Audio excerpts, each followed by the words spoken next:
Hi listeners, welcome to a new episode of Peking Hotel. I'm your host Leo.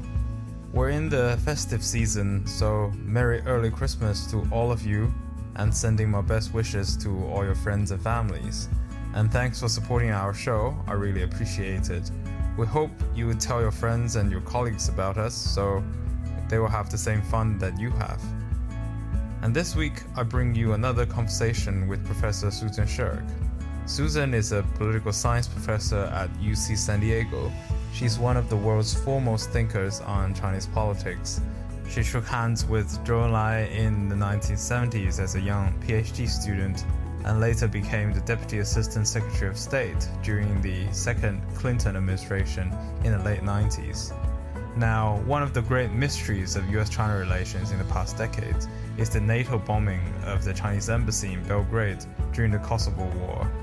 In May 1999, a NATO B-2 stealth bomber dropped bombs, killed 3 state journalists, and destroyed the Chinese embassy in Belgrade. The incident provoked public outcry in China, and to this day, many still think that the bombing was an intentional act of aggression by the US against China.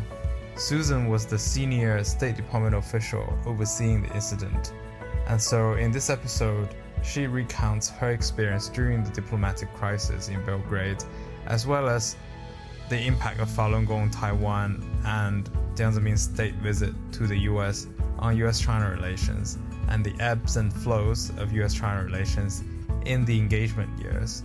And so with that, here's my conversation with Professor Susan Shirk. Jiang Zemin visited the US in 1997.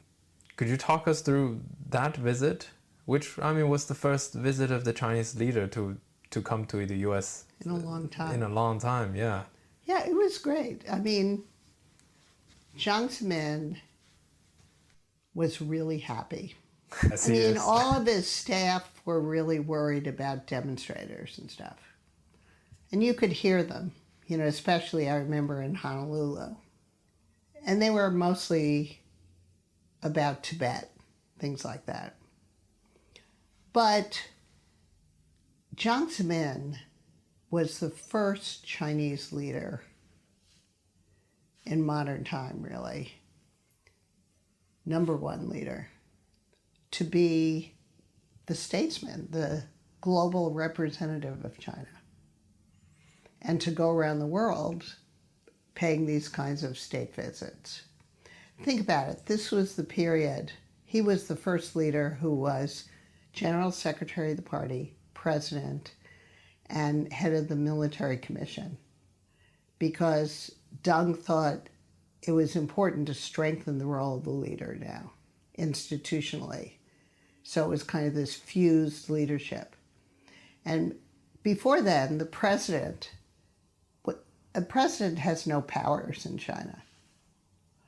So the president, really, the main role is the head of state to go around the world representing China. Jiang Zemin loved that role. He loved it. He's natural at it. Yeah, and we lavished respect on him. We didn't have much to give, because we were very politically constrained by our own domestic politics. Right. What we could lavish was respect. And he just wanted that. He loved that. I'm not saying he just wanted that, but he enjoyed it. Why not? And, the whole thing was great from that standpoint.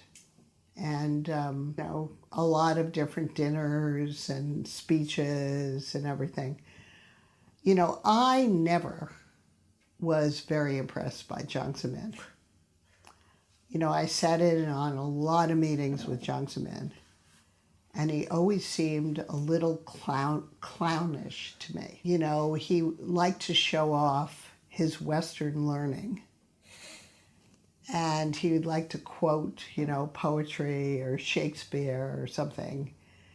And he seemed to me to lack gravitas, to lack seriousness about the issues.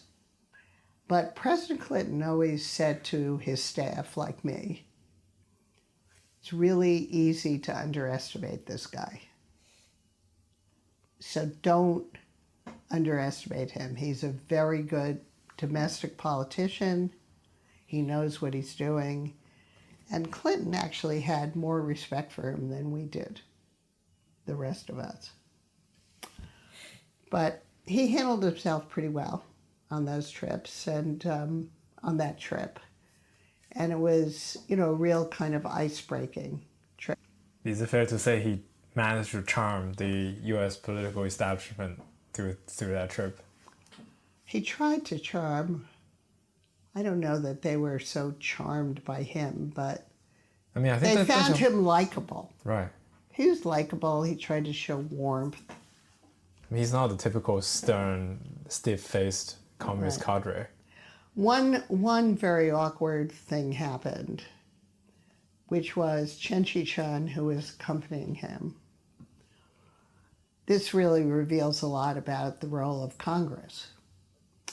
So Congress, Jesse Helms, chair of the Senate Foreign Relations Committee, Republican, Southern Republican, he and his staff were making a big push to appoint a special ambassador to Tibet. Oh, wow. Which, of course, would be very offensive to China. And our official position is that Tibet is part of China, People's Republic of China. So we said, absolutely, the State Department said, we cannot have an ambassador to Tibet. But what we had to give way on was to have a special commissioner for Tibet, a special representative to address the issues related to Tibet and try to promote dialogue between Beijing and Tibet on the 7th floor of the State Department. So it was negotiated with Jesse Helms' staff. Had to be someone on the 7th floor of the State Department, the senior most level. And they insisted on announcing it publicly just when Jiang Zemin is visiting the United States. How insulting, outrageous. But we had no choice. We had to go along with it. We couldn't say no. Wait, this was from the State Department? No, it's from Congress. It is the 7th floor of State Department? 7th floor of the State Department, yeah. The State Department decided, okay, we'll appoint the head of policy planning, who's on the 7th floor, will also be the special Tibet representative, commissioner, whatever they called him. And then my job was to tell Chen Chi-chun we were doing this. You were the messenger. I was, again, so embarrassed. I had to explain to him that the timing was unfortunate. It was imposed upon us by Congress. We had no choice. This is how American system, I didn't go in any great length.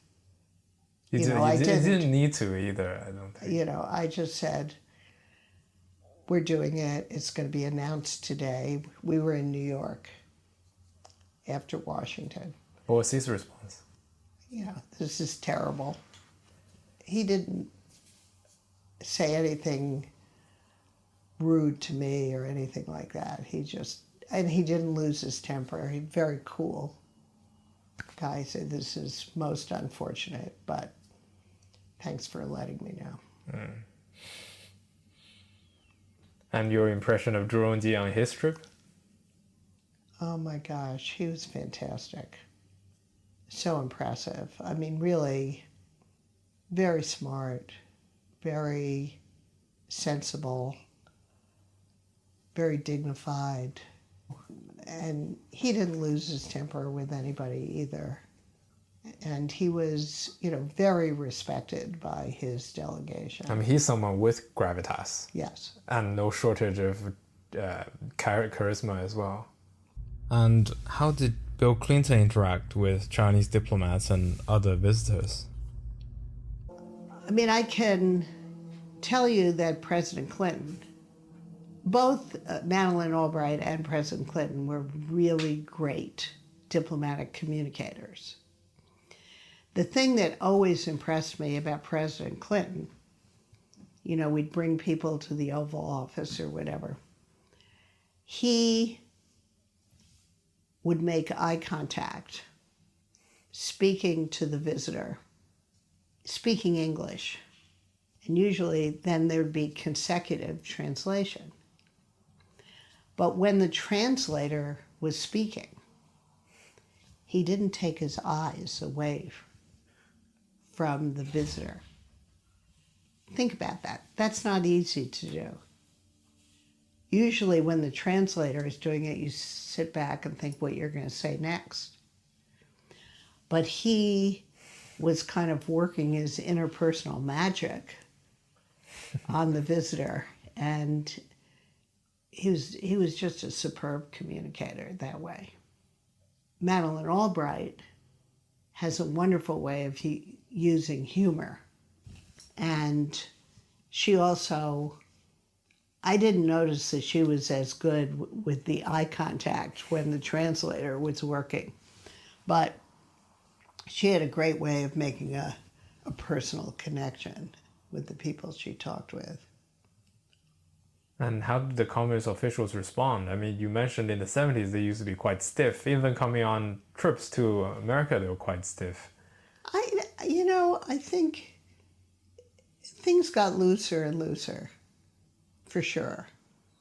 And Chen Shih-chung, people like that. I mean, Chen Shih-chung was an incredibly impressive diplomat.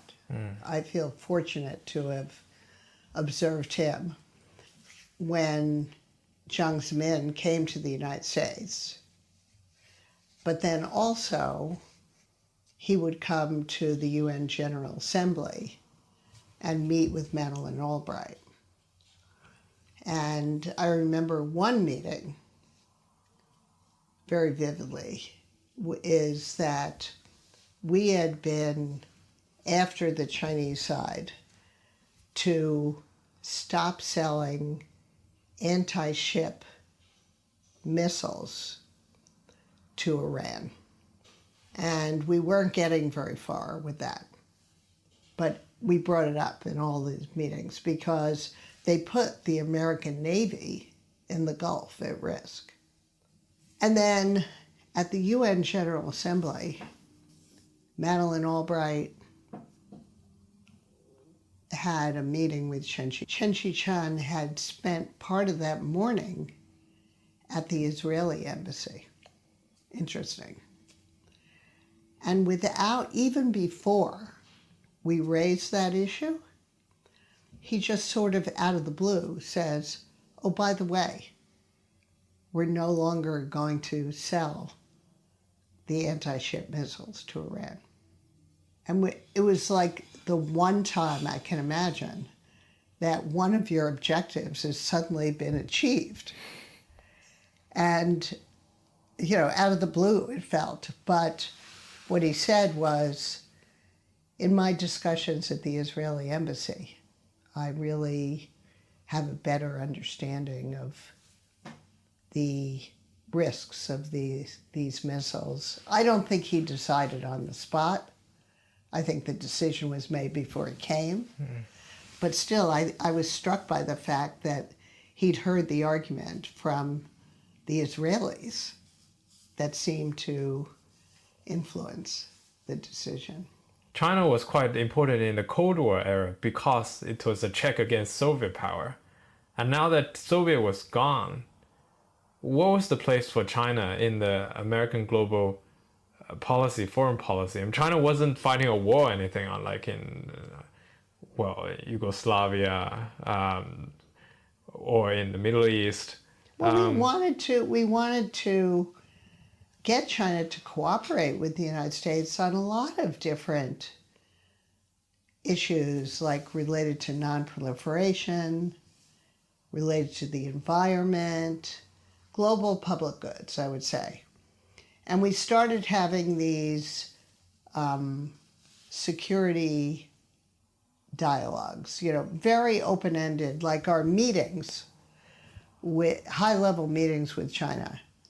We started building in time for unscripted discussion of foreign policy issues in various parts of the world: Africa, South Asia, Middle East, and so we were giving China a lot of respect.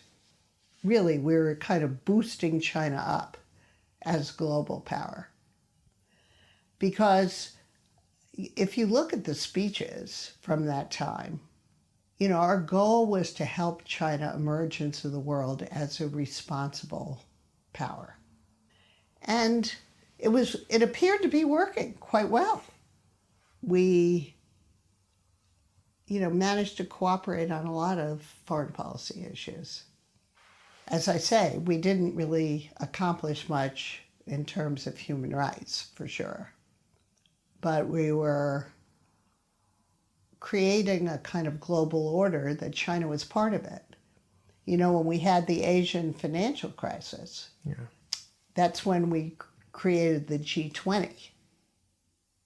Because originally we tried to get China to come to the G7, G8. All the time we tried to get them, because we turned the G7 into the G8. We were so generous and open-minded, we invited the Russians in, right? It became the G8. And we said, okay, let's make it the G9. Let's invite China. China didn't accept the invitation. I remember when India tested nuclear weapon, Madeleine Albright, we had to figure out, how are we going to respond? What are we going to do?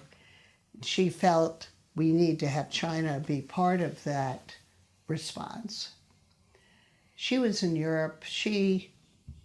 I think she was at a G7, G8 meeting, and she said she called the Tang Jiashuan, the Chinese foreign minister, and said, why don't you come to the G8, join the G8 meeting at least, even if you don't want to formally join right now, and we can discuss what to do in Geneva. He said, well, let me talk to my colleagues, I'll get back to you. He came back and said, no, sorry. The G20 with the Asian financial crisis, Larry Summers and others, they felt we needed to broaden the set of countries that would work on global issues together, and that it no longer made sense to just have the US, Europe, Japan, Canada. We wanted to give a seat at the table to China as well, and thought that we would be able to do better at solving problems with China there, so long as China took they didn't have to agree with everything, but they had a sense of responsibility. We're a responsible power. Why do you think they turned it down? Well, G7, G8, they just always felt like, oh, that's the West, that's not us, even though Japan was there. I don't know.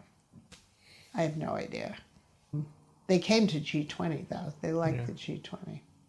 But basically, China always liked the Security Council more than any other institution. Well, they have the veto there. It's their favorite.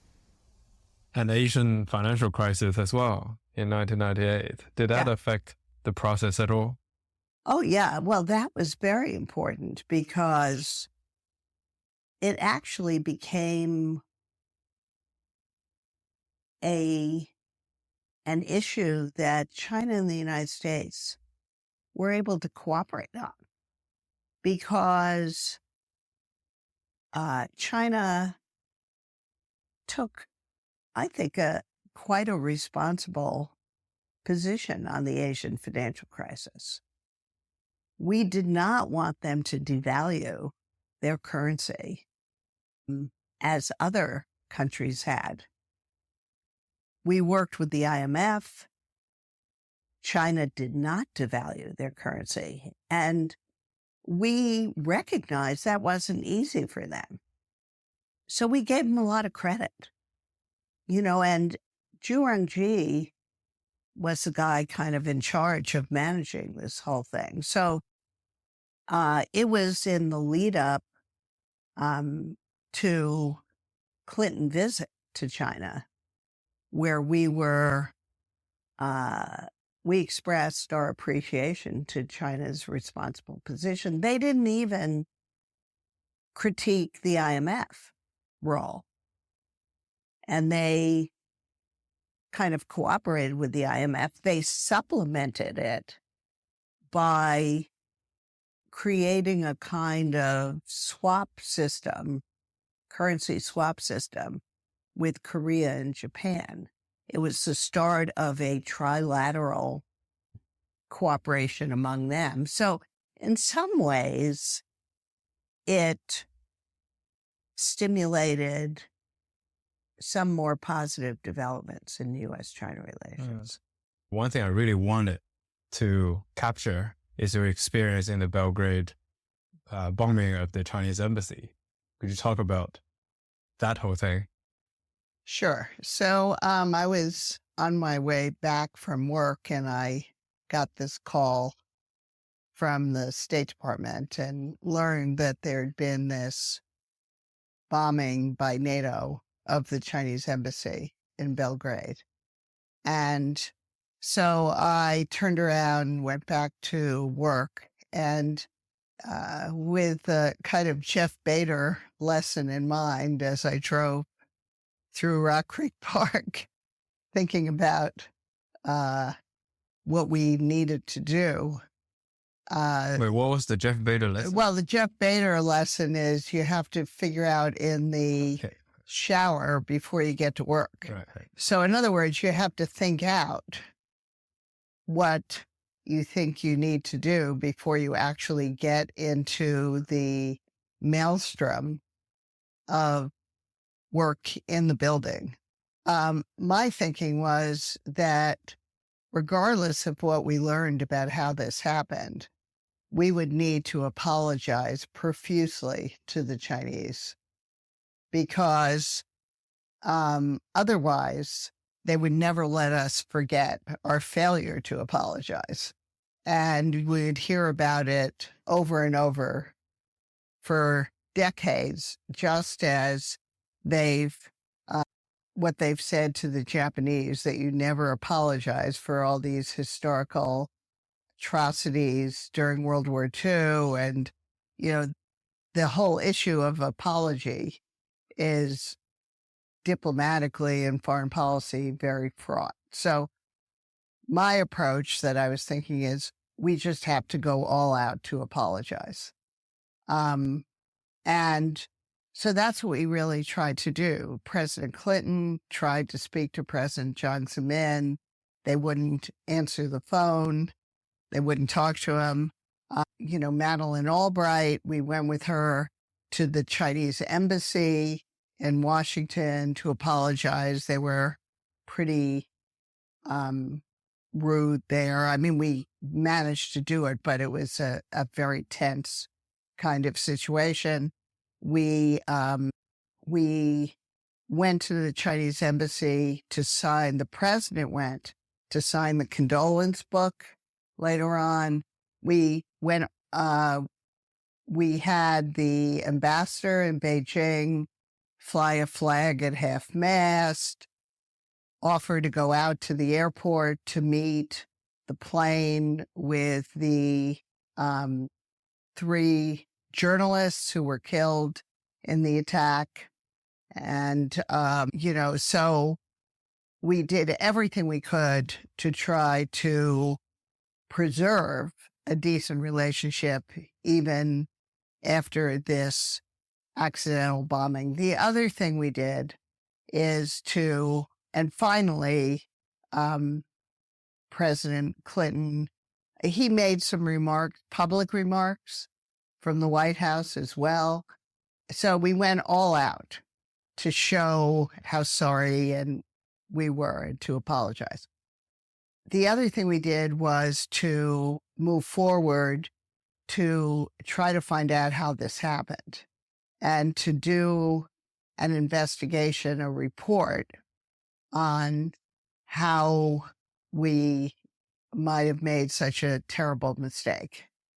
And so I was kind of in charge of pulling together the explanation, doing the investigation. So that meant working with the Pentagon, the military, as well as the CIA, because the targeting was being done by the CIA. And I can go through the whole explanation of how it happened, but one of the interesting features of my effort to try to get the facts is that the CIA was incredibly helpful and forthcoming, and the military and the Pentagon was not.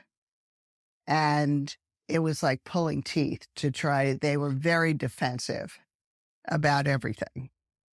And then after we had the explanation, we asked to go to Beijing to present it to the Chinese government and to negotiate compensation for the victims and their families, and to the Chinese government for the destruction of the building.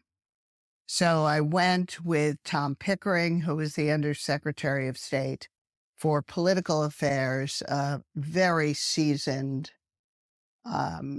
brilliant diplomat, very experienced. And we went to China to have those discussions.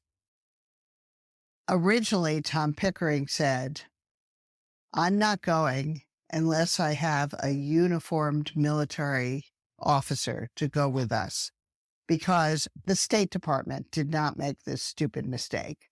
The military did. And much to our dismay, they refused to send a uniformed military officer, which infuriated us. The best we could get was I think the deputy head of the Defense Intelligence Agency. And he wasn't even in uniform.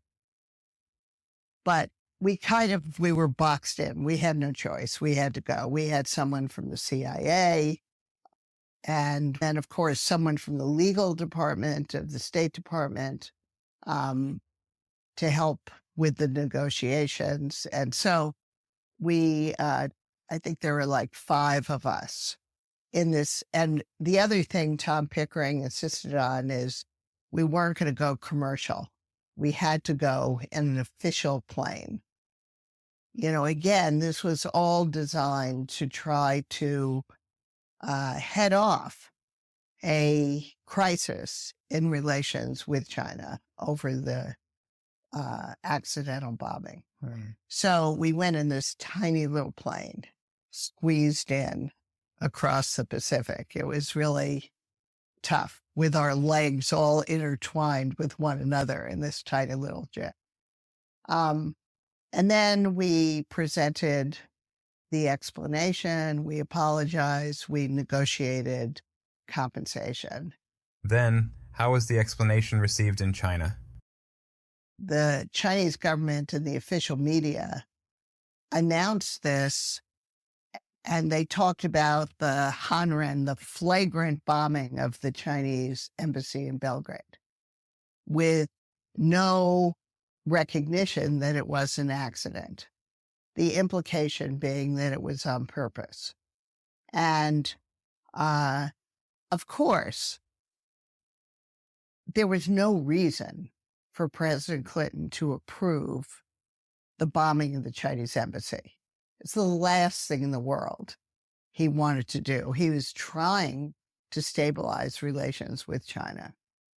And so there's a lot of suspicion in China that okay, maybe President Clinton himself didn't want to bomb the Chinese embassy, but there must be anti-China officials in the military or different agencies, kind of a Tom Clancy type plot to subvert relations with China.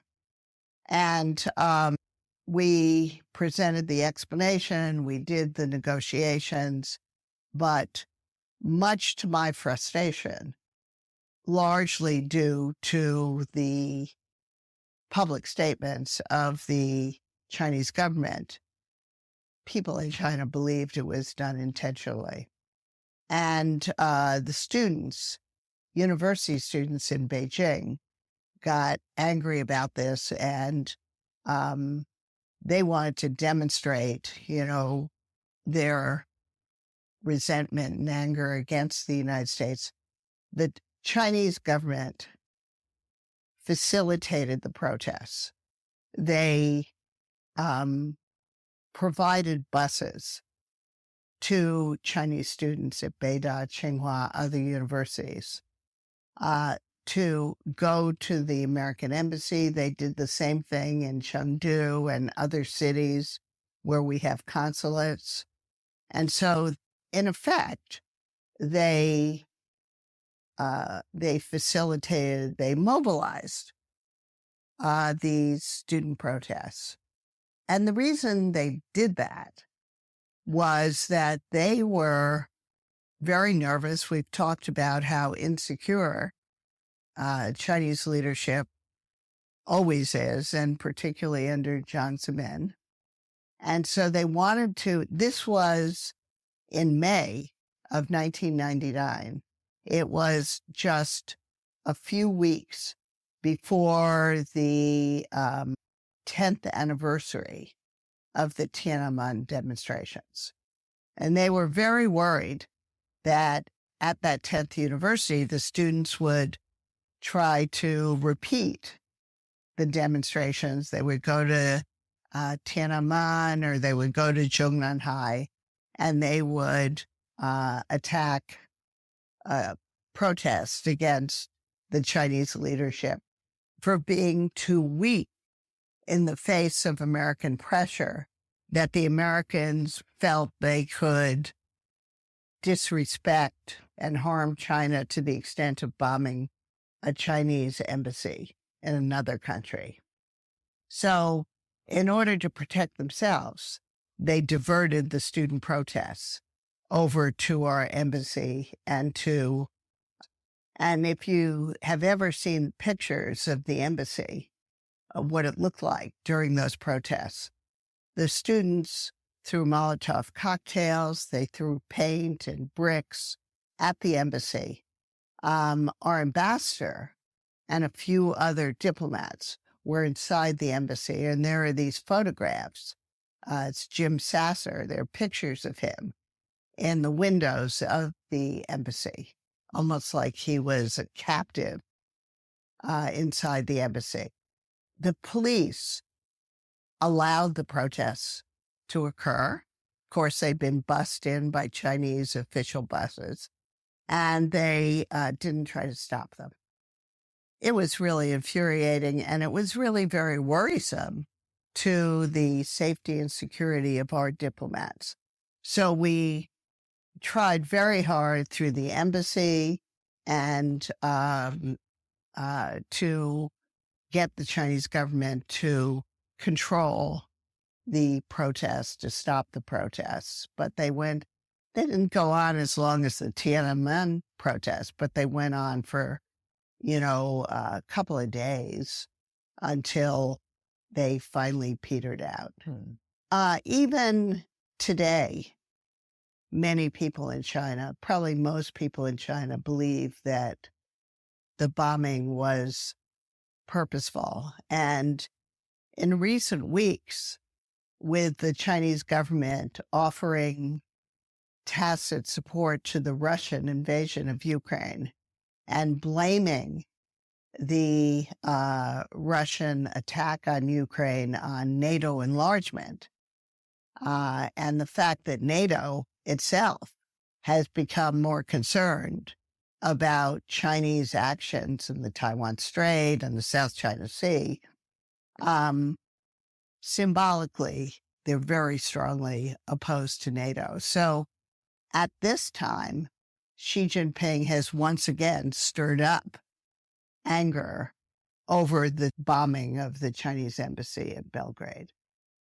I've just felt very frustrated by this because in the early days, in the year or two after it happened, the explanation based on the investigation that we presented to the Chinese government was on the website of the American embassy in Beijing, both in English and in Chinese.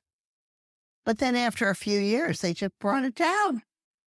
So if you now search on Google or some other search engine for the bombing of the Chinese embassy in May of 1999 in Belgrade, you won't find that explanation, and you will find a number of European newspapers that took a more conspiratorial view about, there must have been some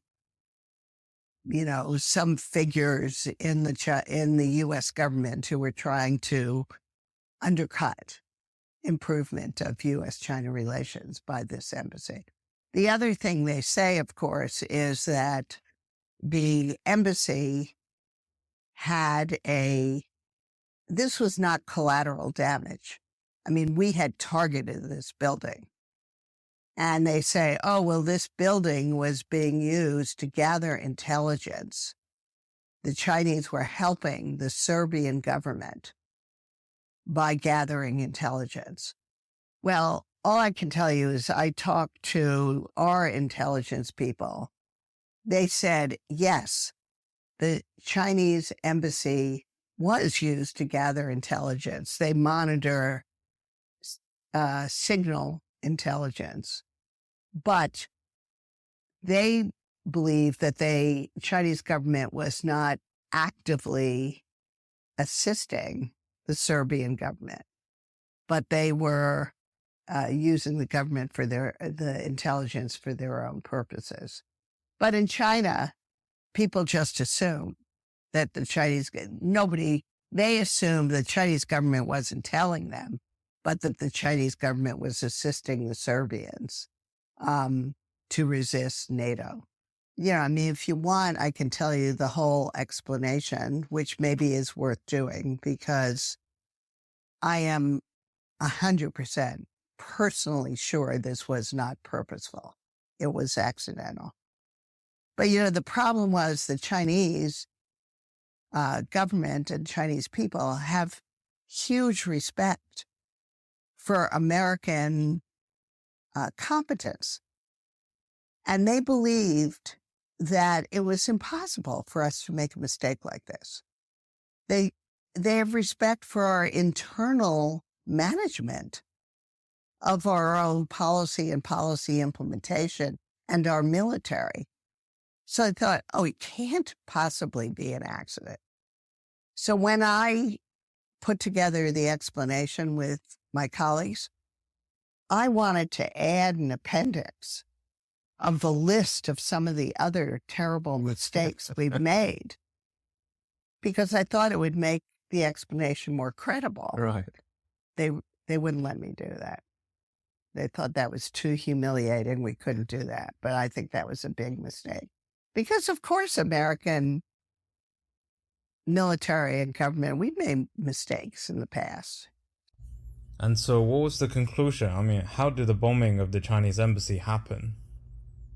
So, anyway, the story is that the CIA had a contractor, not a regular employee.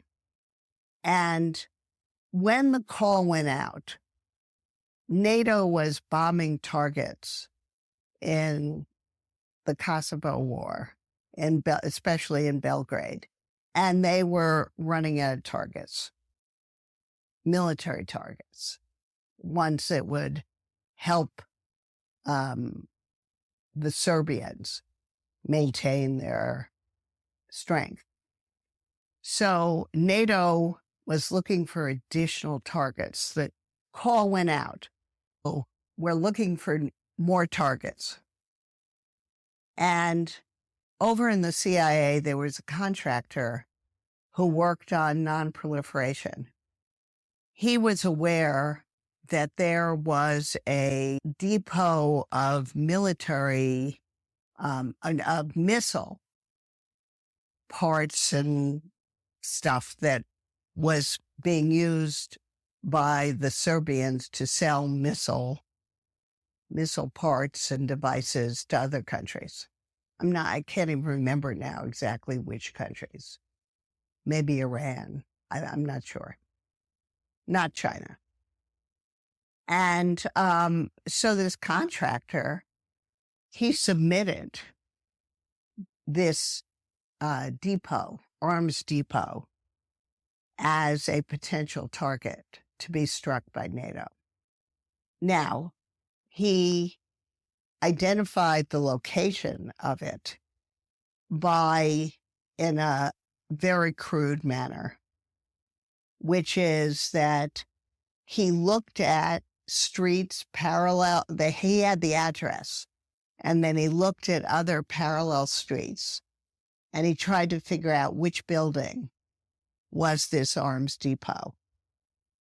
But, and then, so it was just parallel streets, but looking at the same numbers, street numbers. But of course, it's not the case that street numbers necessarily track one another from parallel avenue or street to the next parallel avenue or street. So he identified a building that he thought was the arms depot. Then he runs it through. It's not actually a map. They said it was an out-of-date map. It's not really a map. It's a database with a lot of information about location data. And our practice, the military practice, is to run things through 3 separate databases to make sure that we don't make targeting errors and we don't strike a hospital or a school or something by mistake. But I'm quite sure, and talking to the CIA and the military people, I'm sure that these databases are not actually independently created. But the mistakes in one database get repeated in the others. So they run this locational information about the so-called, assume this arms depot through 3 databases. And then they send the information to NATO. And they strike a building, which the databases did not have the accurate information about where the Chinese embassy was. Right. The Chinese embassy had moved, and they didn't obtain up-to-date information about where the Chinese embassy was. So that basically was the mistake. And then when this B-52 bomber comes with his bombs to strike this building, they struck the Chinese embassy. So they did strike a building, the Chinese embassy, that had a lot of intelligence gathering stuff. And so there were quite a few injuries. The building was destroyed, and 3 journalists who, of course, in China, these state journalists are collecting news information. They're not 100% private journalists at all. So they're kind of doing collection of intelligence for the government as well as for the news media.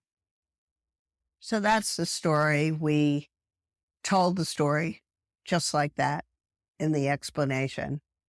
And by the way, just in the last few weeks, I have managed to get the U.S. Embassy to put this on the website in Chinese and English. And hopefully it will stay there forever.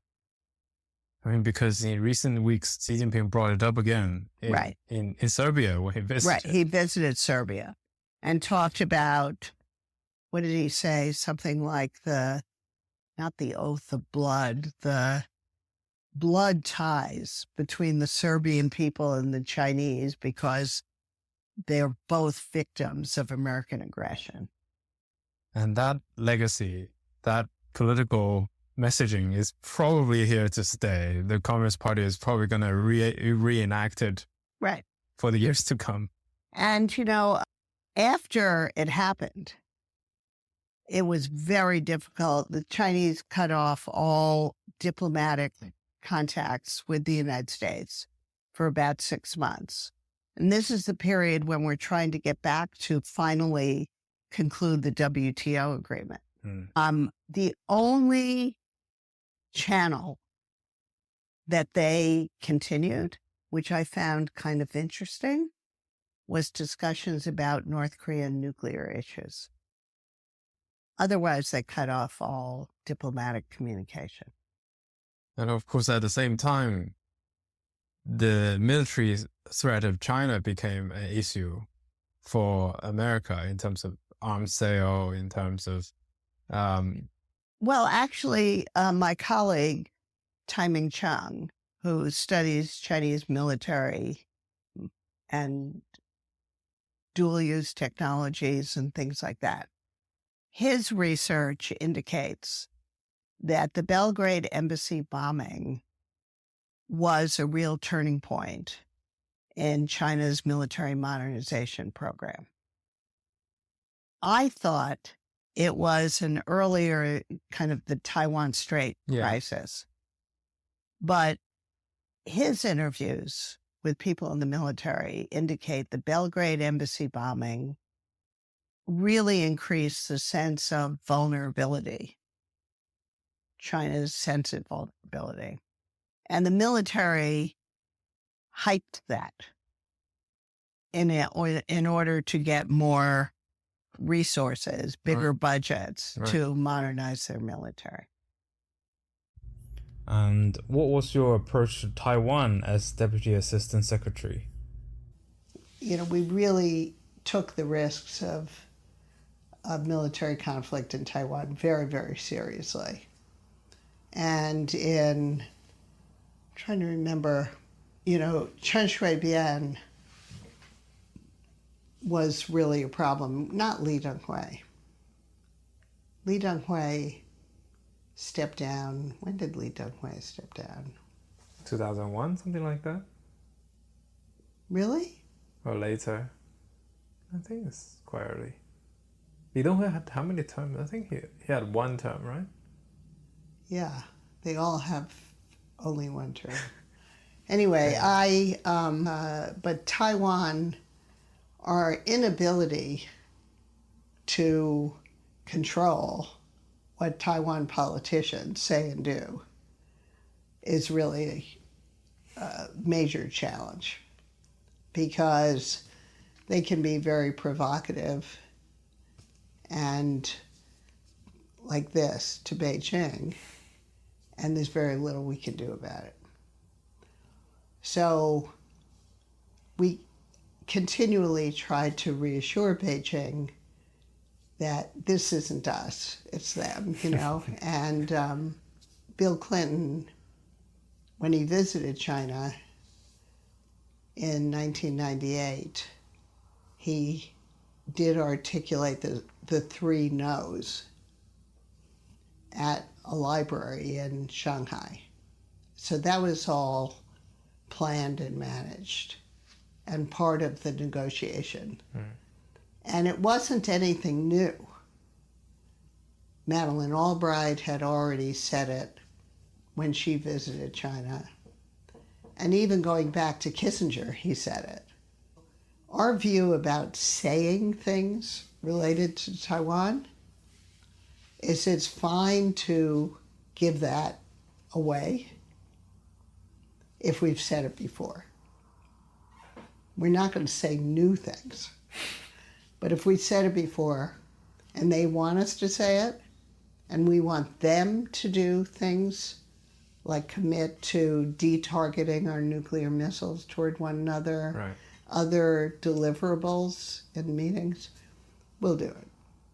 But, the tensions over Taiwan are very, very almost constant. But whenever Taiwan politicians say or do things about Taiwan being a country and whatever they say.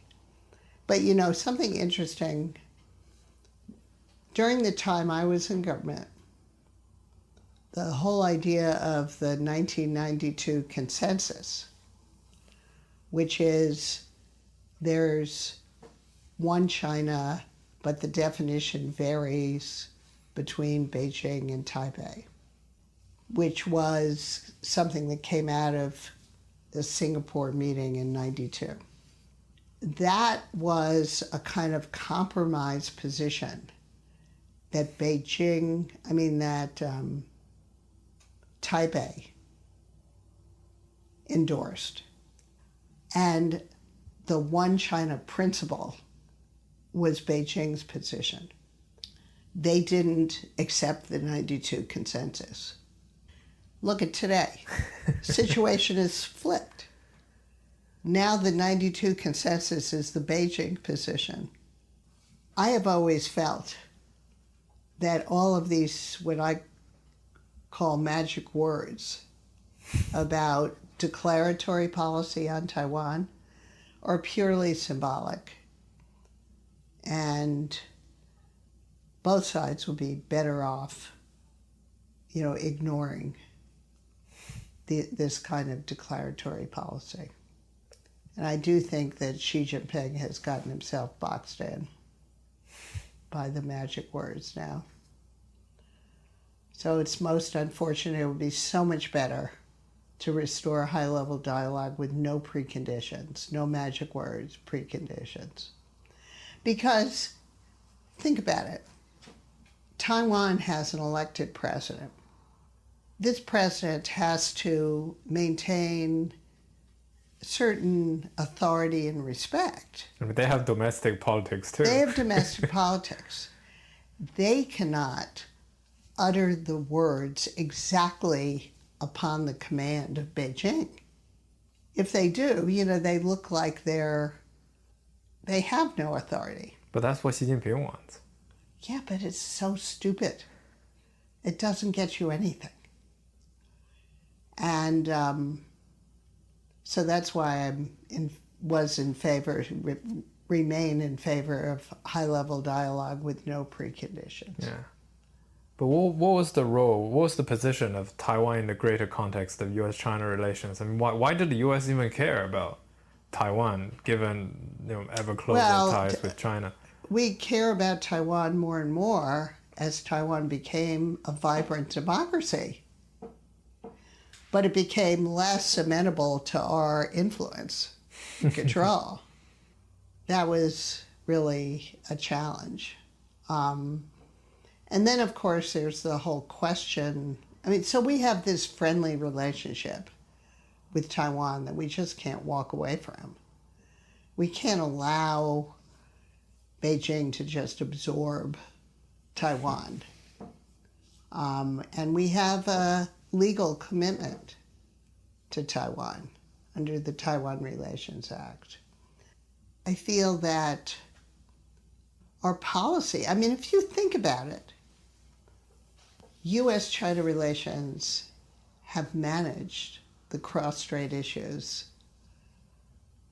U.S. and China have managed this knotty set of problems pretty well over the years. And in a way, you could view it as one of the greatest achievements of U.S.-China diplomacy, maintaining peace in the Taiwan Strait. Hopefully we'll continue to do that, just with no major changes in the status quo. Did the Falun Gong demonstrations play any role in the U.S.-China relationship?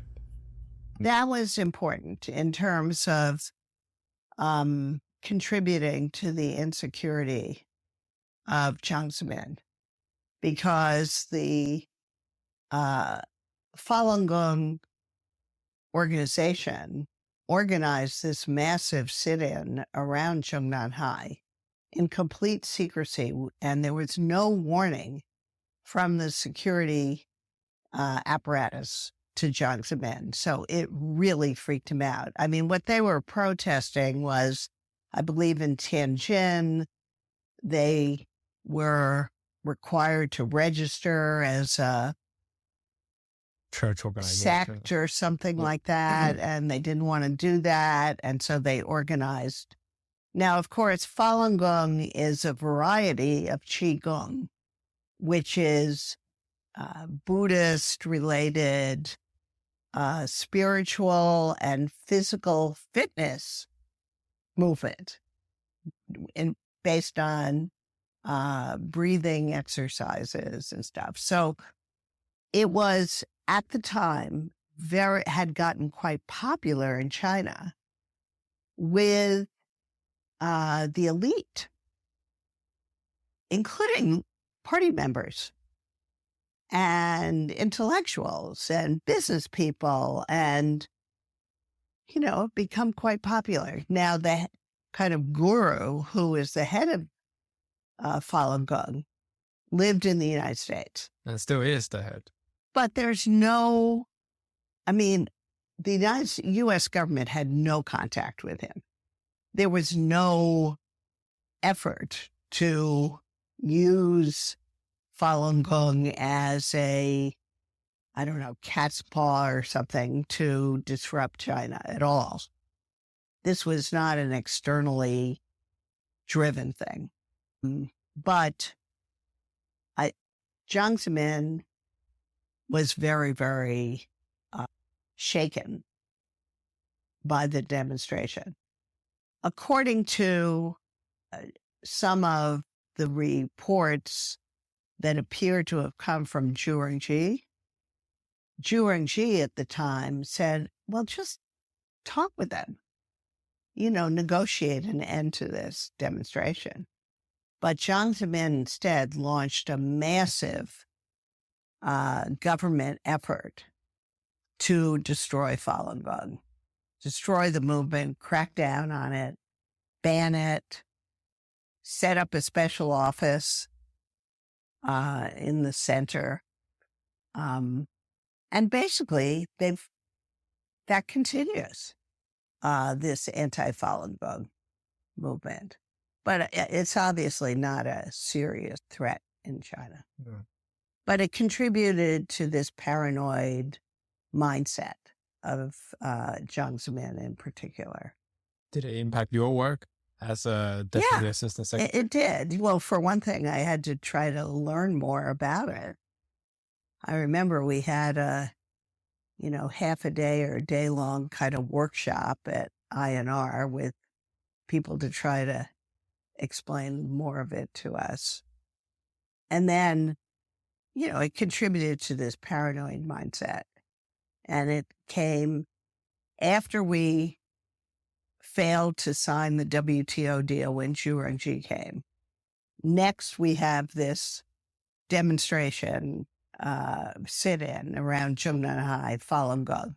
And then we have the Belgrade embassy bombing. So all of these things are basically human agency, accidental, unpredictable events, which had a major impact on U.S.-China relations. And I think about them often because it contributes to my belief that, this kind of stuff happens and could happen again in the future.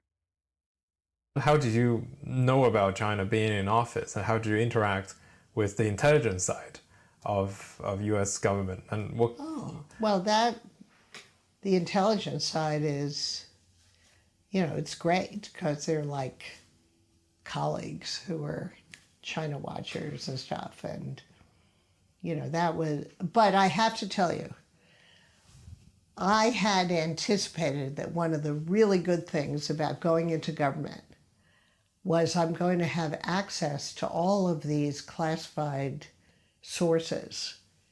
So I'm finally going to get inside the black box. Right. I'm really going to understand China. Finally, so disappointing. They know not much more than what we know outside government, I have to tell you. So that was kind of disappointing. But INR, people at INR are great, especially. You know, I had more to do with the people in the State Department's intelligence operation, INR, than I did with the people over at the CIA or DIA. Do you think they just don't have the sources in China? I don't know, maybe it's gotten better, but I don't think it has gotten that much better, because when I talk to colleagues in government about internal elite politics and things like that, they're always asking me. You had better sources than No, they I did. said, you know, what do you think? What have you know? It's not just that it's classified material. They feel like they don't know that much. But a lot of what government is trying to be effective, get things done by working with other people. And I really enjoyed that. You know, I think a lot of academic life is kind of the lonely monk with your books and your laptop. And it's kind of lonely. And it turns out that I really like working with other people. I learned that by directing the Institute on Global Conflict and Cooperation and, you know, other things that I'd done on campus before I went into government.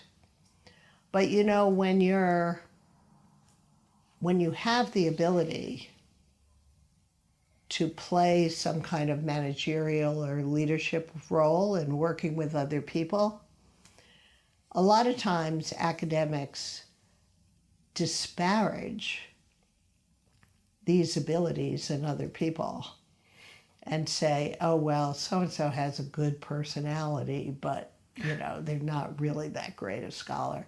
So, or they're only interested in policy. They look down their nose at that. I think there's a sense in which academic life often attracts people who are kind of loners. I'm not a loner. And some of my abilities hadn't really been utilized. And when I led IGCC and then went into government, those abilities got utilized, and that feels kind of good to use different types of talents you have. Of course. And since you're a scholar, but also being on the inside of US policy, how would you evaluate the impact of the China, especially the China scholars, on US-China policy? I think it's pretty significant, actually, because going way back to Soviet Cold War times, a lot of these folks had pretty good access and relationships with people in government. Right. I think their perspective definitely has some influence.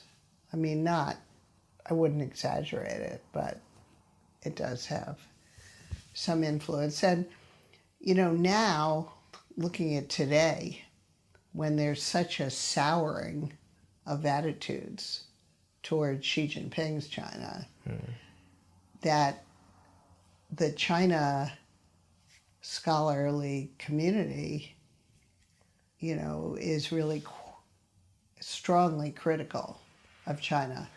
It's much more like it was during the US-Soviet Cold War. We always used to joke that Russia scholars hate Russia, China scholars love China, but that's no longer the case. I mean, they're much more, they may still love China as a society, but they were much more critical of China. And of course, big business is much more critical of China. You cannot find a group in America that is really defending China anymore because its actions are pretty indefensible. And that's a huge shift. Huge. And I think that takes us to the end of your time in the Clinton government. Did you want to stay in government after that? Yes and no. It's hard on the family,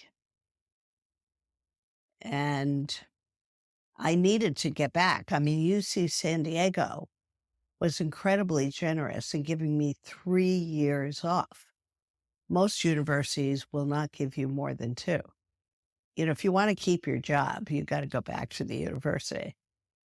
But the hard part is that it gets a little addictive knowing the inside of issues, the access to information.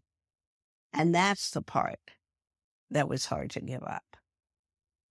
But I did give up my clearances and everything. So I just walked away back to the university.